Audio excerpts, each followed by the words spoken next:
C'est en gare de Pointe-Saint-Hubert que nous démarrons cette nouvelle étape de la balade de l'été. Aujourd'hui, direction Redus. De Poix à Redus, nous découvrirons le pont de la Justice et le pont Marie-Thérèse aux abords de Messin. Nous traverserons l'Esse, l'un des plus beaux villages de Wallonie, avant de visiter le moulin de la Dîme à notre arrivée.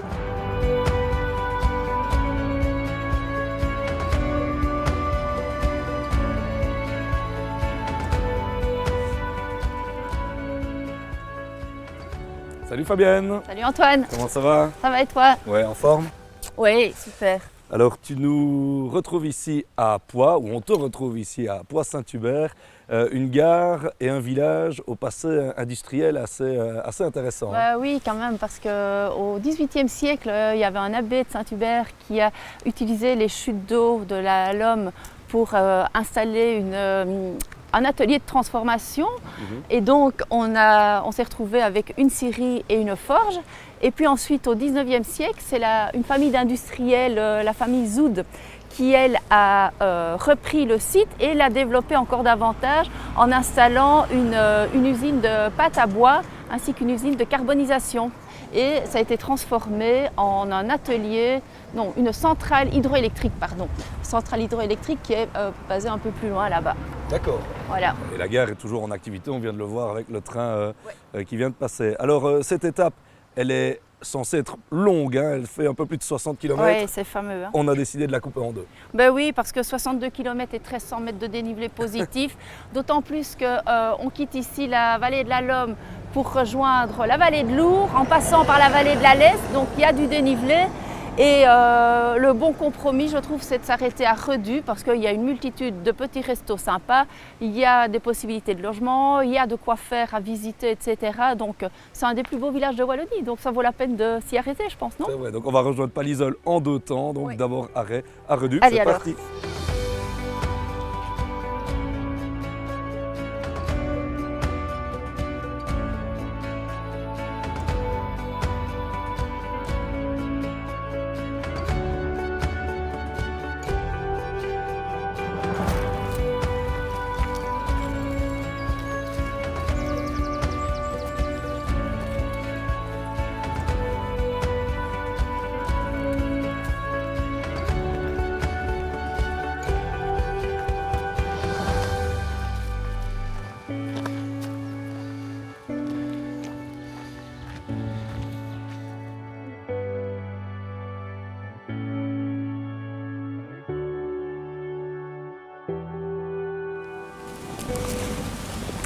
On se rapproche de Libin, Fabienne, le premier village que nous allons traverser. Oui, et autrefois, depuis la gare de Poix, il y avait un tram qui reliait Poix à Libin. Okay. Et l'itinéraire que l'on emprunte utilise cette ancienne voie, en partie en tous les cas. D'accord.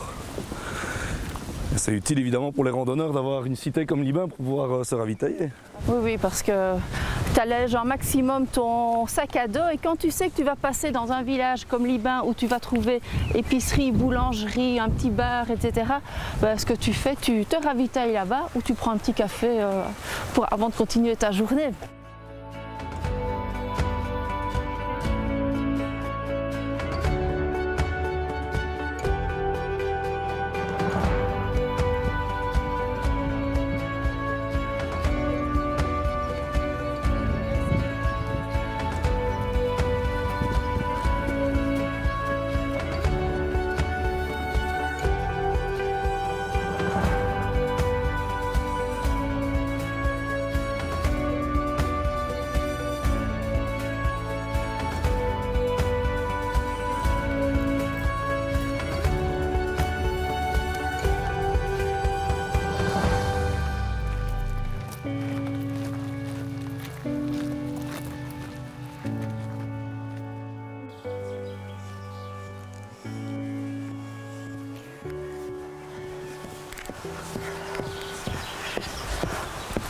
On ferait une petite pause là maintenant?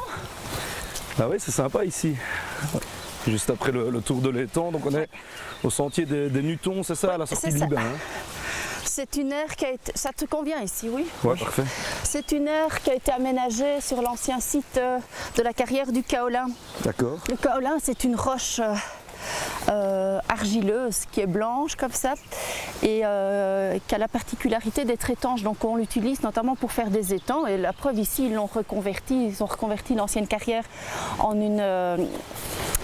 un petit étang comme ça, ce qui est très bien pour la biodiversité. Et sinon, le kaolin, tu peux aussi l'utiliser, enfin, il est utilisé en cimenterie, porcelaine, aussi pour les cosmétiques parce que c'est un purifiant et un adoucissant. Donc ça a beaucoup de vertus. Et je trouve que c'est chouette qu'ils l'aient reconverti comme ça. Alors ils ont fait un petit sentier des Nutons. Les Nutons, tu vois, hein, c'est les petits hommes mystérieux, les petites créatures mystérieuses qui vivent cachées dans les rochers et qui au milieu de la nuit se réveillent et viennent non pas te faire du mal, mais au contraire, elles sont là pour réparer si tes semelles sont endommagées, si ton outil est défectueux. Et donc elles œuvrent anonymement comme ça la nuit. Et donc ils ont recréé tout un petit circuit pour les familles, ça fait 1 kilomètre.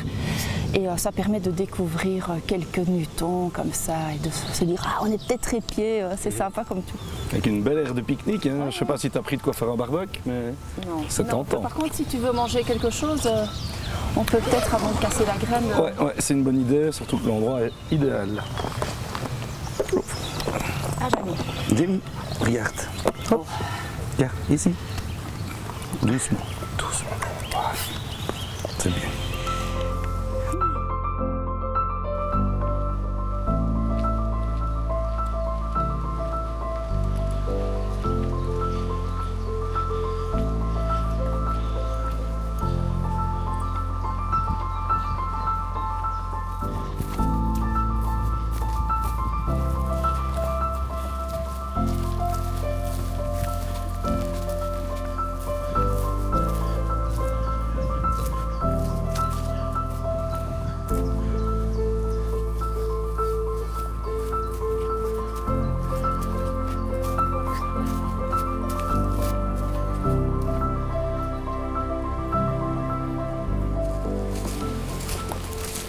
Alors on ne pensait pas trouver quelqu'un dans ces bois, mais c'est un visage connu que l'on rejoint, c'est Aurèle. Ça va Aurèle? Bonjour, ça va très bien et vous? Ça va, ça va. Ouais. Alors explique-nous, tu nous accueilles où ici? Ça a l'air un brin inquiétant. Oui, inquiétant carrément. Bah écoute, ici, en fait, on est dans le bois de Chamont et on est en fait devant, entouré par une des 12 œuvres artistiques qui sont un petit peu disséminées le long des parcours de trains et sacs à dos. Donc on avait choisi certains lieux en fonction de leur localisation, de leur histoire, de ce que ça pouvait transmettre comme message aussi, pour les mettre en valeur via l'art et pour aussi permettre aux randonneurs d'avoir des petits plus le long de leurs itinéraires. Voilà, et donc ici, en l'occurrence, on est sur un ancien lieu de sabbat de sorcières, donc lié aux légendes ardennaises, et c'est la thématique qui avait été donnée aux artistes. Donc on avait fait un appel à plusieurs artistes, on a eu vraiment beaucoup de propositions, plus de 60 à l'époque, et donc on a fait tout un jury, on a sélectionné, il fallait que les œuvres s'intègrent bien dans le paysage, respectent aussi forcément l'histoire. On a essayé de privilégier les essences locales, les artistes locaux aussi, et voilà. C'est vrai qu'on arrive, on voit vite qu'on a affaire à des sorcières, des macrales. Voilà, c'est ça. Et donc ici, c'est la fabrique de l'aubépine. C'est tout un collectif en fait lié au foyer de l'aubépine à Havelange qui a réalisé les sorcières. D'accord. Voilà. Alors on risque de rencontrer d'autres œuvres ici sur l'itinéraire alors? Oui, c'est ça. Donc ici sur l'itinéraire en question, vous avez encore l'œuvre au pont des Cochettes, le long de la Lesse, donc qui est un sanglier assis sur un banc. Parce que c'est vrai qu'on a essayé aussi toujours de privilégier le côté fonctionnel. Donc il y a presque toujours un endroit pour s'asseoir, pour se coucher, pour observer. Voilà, c'est pas juste une œuvre, c'est aussi ici voilà, il y a le petit banc et c'est un endroit qui est vraiment propice avec cette belle forêt feuillue pour se poser un petit peu pendant l'itinéraire. Donc on a choisi de casser la graine un petit peu plus bas, mais ici ça aurait pu être sympa aussi. Hein. Ouais. Il y en a aussi, je pense, sur Lourdes, non? Un peu avant le village de Bec. Oui, il y en a 12 en tout. Hein. Donc il y en a à Our, en effet, c'est des petits nutons par Massimo Moi, qui est le même artiste qui a réalisé le sanglier dont je parlais tout à l'heure. Il y a aussi le long de la passerelle Maria à Ouellin, un banc pique-nique en forme de truite, donc par rapport à la rivière. Au parc paysager à Libramont aussi, je ne sais pas si vous l'avez vu quand vous y êtes passé, un banc éventail. Si on descend plus en Gaume, il y a vraiment alors plus relatif au patrimoine minier, donc il y a toute une locomotive qui a été réalisée, voilà. On aura l'occasion de découvrir ça dans nos prochaines balades. Oui. Merci Aurèle de nous avoir fait part de toutes ces œuvres. On va poursuivre notre route. Ok. C'est parti. Merci Aurèle. À bientôt. Bonne promenade.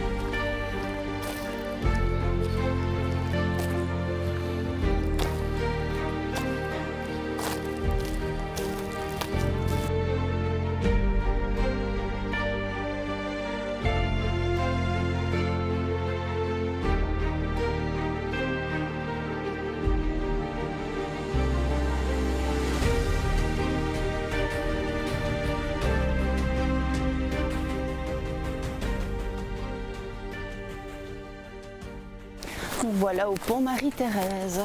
On a fait une petite entorse sur l'itinéraire. Hein. Ben oui, parce que je trouve que c'est important de venir voir ce chef-d'œuvre qui est classé au patrimoine.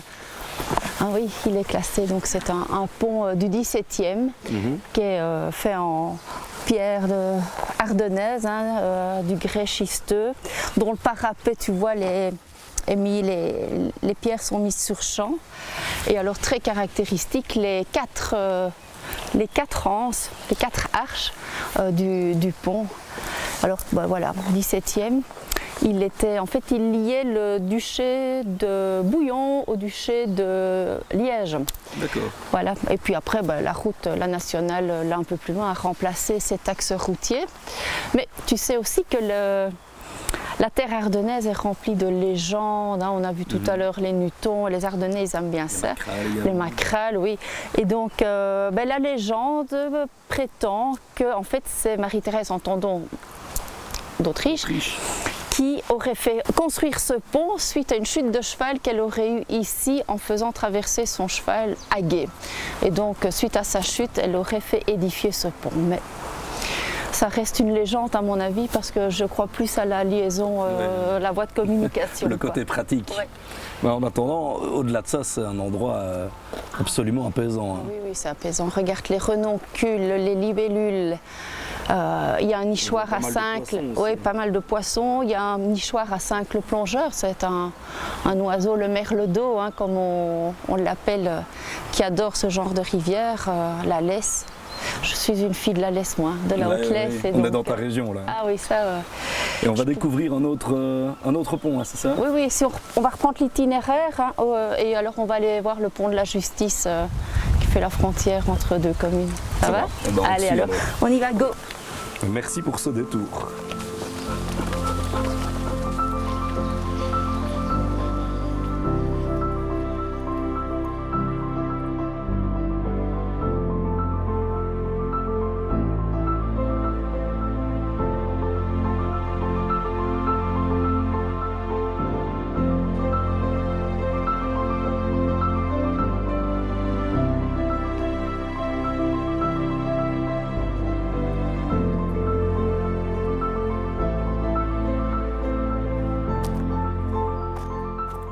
Je te montre le pont de la Justice, Antoine. Ah, le voilà. Très chouette endroit également. Hein. Magnifique. Hein. Ouais. C'est aussi un pont qui est classé au patrimoine et qui est la même structure que le pont Marie-Thérèse qu'on vient de voir. Tu vois, avec du grès de schiste. Et le parapet avec les pierres mises sur champ ainsi que l'arche. Après celui-là, il est plus récent, il date du 19e et il remplace probablement un édifice plus ancien qui datait du 18e lui. D'accord. Voilà. Après, pourquoi est-ce qu'on l'appelle le pont de la justice à ton avis? Ah bah parce qu'on y faisait justice très certainement. Exactement. Souvent les endroits où les seigneurs rendaient justice, c'était un droit qu'ils avaient, c'était à des endroits bien précis, souvent un mont, le mont Justice ou le mont Gibet, ou à la frontière entre maintenant on va dire deux communes, et ici en l'occurrence on est à la frontière entre deux communes, quoi. Les communes de... Je crois Messin et Viance. Hein, ah oui, les anciennes communes de Messin et Viance. Okay. Oui, c'est ça. Et donc la justice était faite à l'époque. C'est intéressant de remarquer aussi que sur l'itinéraire ici, il y a le tracé du Gers des abbayes qui passe. Hein. Ah oui, tout à fait. C'est le tracé Gers des abbayes qui relie donc Rochefort à Orval. En tous les cas, ce tronçon-ci, oui. Oui, et on va arriver donc dans Messin. Eh bien, je te suis. Allez hop, parce qu'on a encore un peu de route. Ouais, Hop, allez le chien.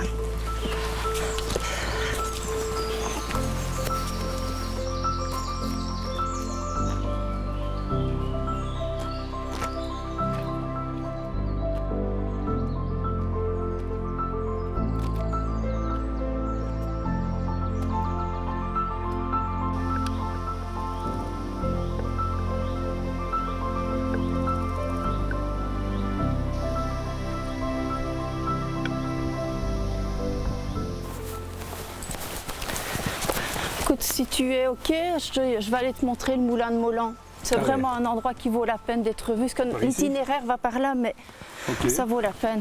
Et regarde, on parle de moulin. Ici, c'est l'ancien canal d'Abizage, hein, donc, qui dérivait une partie de la Lesse pour alimenter le moulin. Il y a encore un peu d'eau. Oui.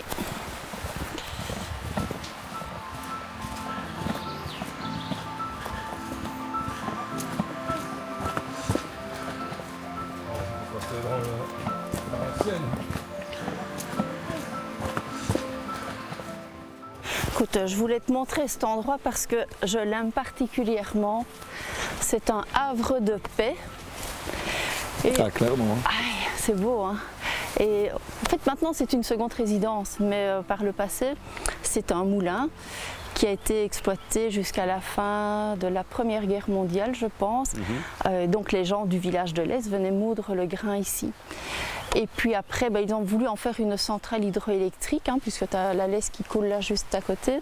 Puis il y a une personne, un artiste peintre de Redu, Charles Delette, qui a eu l'idée lumineuse d'en faire finalement un repère pour les peintres ardennais, hein, tels que Barthélemy, Heinz et Albert Ratti. Et donc c'est un endroit où ils se retrouvaient ici pour mettre sur la toile finalement l'ambiance, l'atmosphère à toutes les saisons.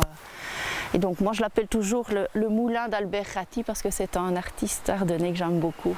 C'est vrai que c'est facile de s'imaginer l'inspiration qu'on pouvait tirer d'un endroit comme celui-ci. Hein. Tout à fait.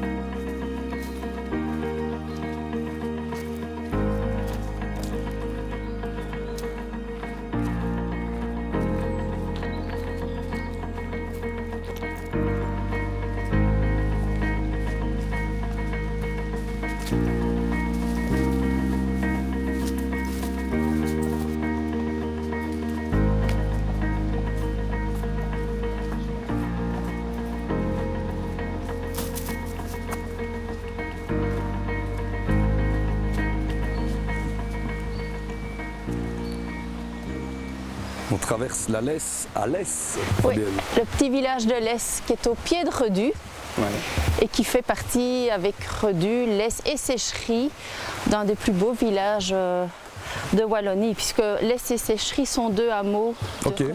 D'accord. C'est deux villages typiquement beaux, ardennais. Tu verras demain quand on traversera Séchery, c'est un petit bijou, un havre de paix. Et voilà. Et donc moi, le Cap Rando propose une rando de 2 ou 3 jours en bivouac sur la Haute-Lesse et sur Lourdes. Et C'est une randonnée qui plaît vraiment beaucoup et donc maintenant elle est dans mon catalogue. Donc sur le site internet caprando.be, tu la retrouves, quoi. D'accord. Et donc à la demande, je suis partante. Dans ta région de prédilection. Oui, exact.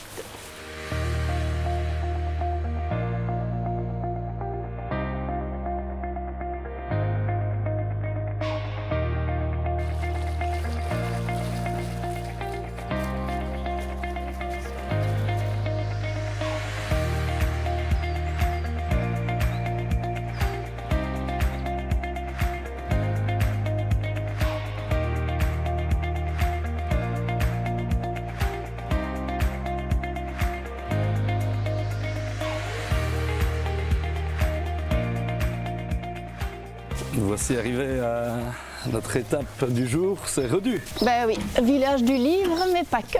Tu vas voir, il y a un moulin, le moulin de la Dîme, que tu connais certainement, mais je pense qu'il va nous accueillir.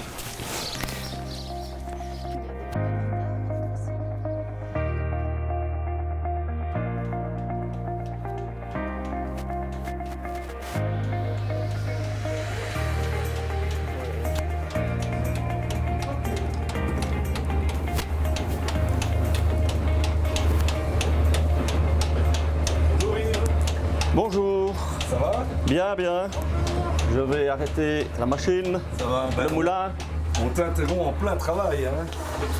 Pas de problème. Ici, au Moulin de la Dîme, c'est une activité qui n'a rien à voir avec le livre ici à Redu. Ça part d'où justement le lancement de... Rien à voir ici, c'était toutes des librairies avant et puis le monsieur a pris sa pension donc j'ai trouvé une autre activité. Ici c'est le moulin, faire de la farine, et puis d'un autre côté il y a la plateforme Horeca. J'ai essayé de combiner un peu mes deux compétences, agronomie et culinaire, parce qu'on a tenu un hôtel pendant 22 ans. Voilà. Et ça vient d'où cette volonté de vouloir te lancer dans cette activité meunière? Faire de bons produits, et bon, à partir de là, on fait nos pâtes nous-mêmes, on fait notre pain nous-mêmes, les gens sont très contents, c'est du pain extra sans aucune additif dedans. Donc ici, le pain avec le moule à strier, farine extra. Ok. Et en termes de céréales, etc., tu travailles quoi? On travaille avec un agriculteur qui est du côté de Bastogne, qui est complètement bio. Et il met de l'épeautre. Et alors on a essayé du petit épeautre aussi, qu'on a très bien réussi. Donc on a épeautre, petit épeautre et froment. D'accord. C'est ces trois principales céréales qu'on met en vente. On a trois tamis aussi, un T80, T130 et T150, qui définit un peu la mouture du grain, quoi. Okay. T150, c'est de la farine intégrale qui a presque tout le grain dedans. Et la T80, c'est de la farine bis, dont on a retiré l'enveloppe principalement, quoi. Ok.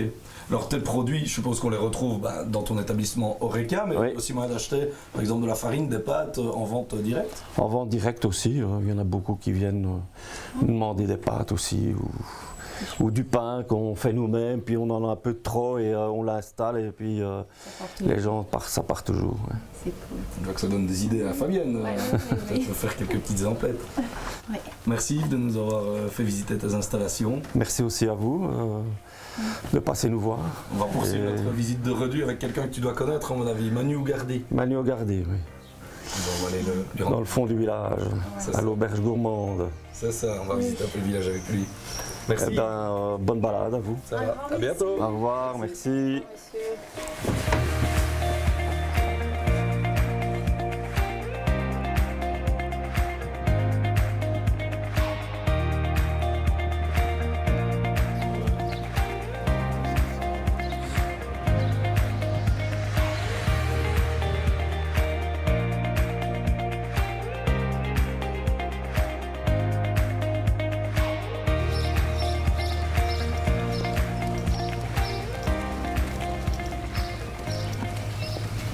Salut Manu.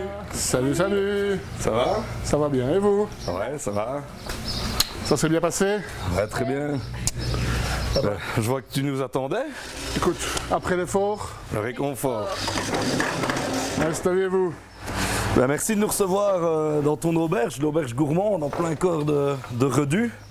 Redus, village du livre évidemment, mais ça vient d'où cette tradition littéraire et depuis quand? Ça existe depuis que quelques illuminés ont rencontré le même concept au Pays de Galles en 83. Sont revenus avec le concept et ont lancé la fête, à l'occasion de la fête de Pâques en 84, en avril. Une brocante du bouquin en fait, des livres d'occasion et livres de collection. Et voilà, ça s'est passé comme ça. Et, 41 ans plus tard, le concept est toujours là. Le livre est un peu un concept essoufflé, mais les autres se renouvellent avec une autre thématique. Voilà, Redus est toujours bien là. Ouais, c'est ça, on va revenir sur le côté réinvention de Redus, mais le livre, à son apogée, ça représentait quoi dans Redus? Il y avait quand même un paquet de librairies, non? Oui, on est monté à plus de 20 librairies, bouquineries, relieurs, artisans d'art et autres, papier main, enfin, il y avait tellement de... Tout était autour de la thématique en tout cas. Et puis il y avait évidemment l'Oreca qui faisait partie de l'ensemble. Et on tournait à la belle époque dans les années 90-2000, on tournait à plus ou moins 200 000 visiteurs par an, qui était quand même un des plus gros pôles touristiques de la province du Luxembourg. Et qui 40 ans après 84 est toujours un pôle important du tourisme culturel, de plus en plus tourisme vert, et voilà, les événements sont toujours bien là, bien marqués. Alors tu disais tourisme vert et culturel, à l'heure actuelle, c'est un petit peu l'essor qui est en train de se créer ici à Redus, à travers notamment des galeries d'art et un musée comme le Mudia, je crois. Oui, donc ça fait maintenant à peu près 3 ans, je pense, 3-4 ans que le Mudia est là. Je ne sais pas la date exacte. Une belle fréquentation, je pense qu'ils sont dans une phase où ils cherchent un petit peu l'épanouissement, on va dire, de cet outil qui est pour moi magnifique et qui est une chance énorme pour notre petit village d'avoir à sa disposition. C'est encore fort méconnu malheureusement et je pense que c'est là-dessus qu'on va pouvoir rebondir après le bouquin, je pense, avec le concours du Space Art également, qui est cette galerie d'art ouverte au public, gratuitement. Et voilà, donc, il y a encore d'autres projets qui se développent et qui vont se développer, et je pense que voilà, on a encore quelques belles années à fonctionner. Redus, village du livre et village des arts, donc. Des arts, village de l'espace aussi, parce qu'on est quand même tout près entre Galaxia et l'agence spatiale européenne qui est là-bas, le centre de cybersécurité. Enfin, on a quelques partenariats avec eux, c'est très bien, ça se passe bien et on en est fiers. La bière que tu nous sers pour terminer cette étape, c'est une bière qui fait référence justement au village du livre. Hein. Voilà, donc on a eu la chance de pouvoir éditer, en tout cas réaliser un Monopoly à l'occasion des 40 ans du village du livre. Donc un Monopoly basé sur le village de Redus. Voilà, donc on y retrouve toutes les rues, tous les accès, tous les lieux dits, Voilà, c'est un jeu, une pièce collector, mais un jeu à jouer en famille et autres. Et de cette thématique-là, qui était mon ami Palix qui a réalisé la jaquette du Monopoly, je lui ai suggéré de nous faire une petite étiquette de bière, étant donné qu'il en fait encore bien pour des collègues brasseurs du coin. Et là-dessus, il a remplacé les livres par de la bière. Et voilà, donc on l'a appelé la quarantaine, on part d'une triple. Qui est brassée à la brasserie d'Etche à Libramont, qui je pense a fait partie de votre petite balade champêtre. Et voilà, donc c'est une triple 8,5 degrés, très désaltérante, avec une belle amertume. Eh bien, on va pouvoir la goûter pour conclure cette étape. Merci Manu. Avec plaisir. De nous accueillir. Merci à vous. Fabienne de nous guider comme à chaque fois. Merci à vous de nous suivre. On se retrouve la semaine prochaine pour une nouvelle étape. Santé. Santé. Santé. Et merci.